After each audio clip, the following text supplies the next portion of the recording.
साली तोहार दिदिया ना हमके देती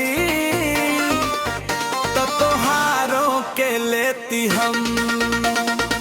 तोहरे नखरा तोहरे अखिया दिलवा से करीती हम, तोहरे हंसी पे दिलवा फिसल गई, प्यार के डोरी में बांधती हम।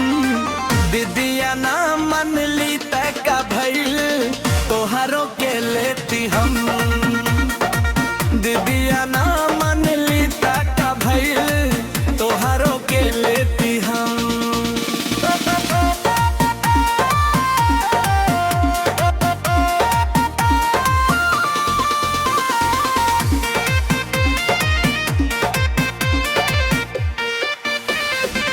गाँव के गली में भइल चर्चा, तोहरे नाम के रोज परचा,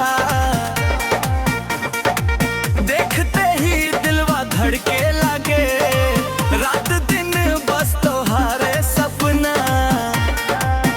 हंस के जवन तू देख लू हमके, दिलवा के चैनवा लेती हम। दिदिया ना मन ली तक का भइल तोहरों के लेती हम। मुखड़ा ये साली तोहार दिदिया ना हमके देती तो तोहारों के लेती हम।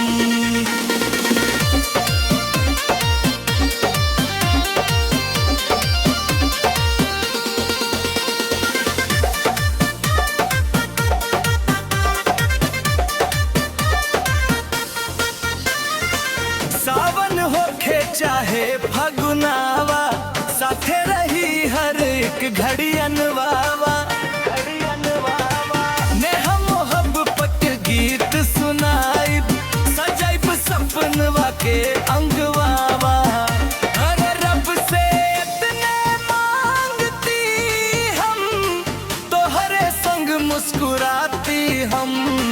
दिदिया ना मन ली तक का भइल तोहरों के लेती हम।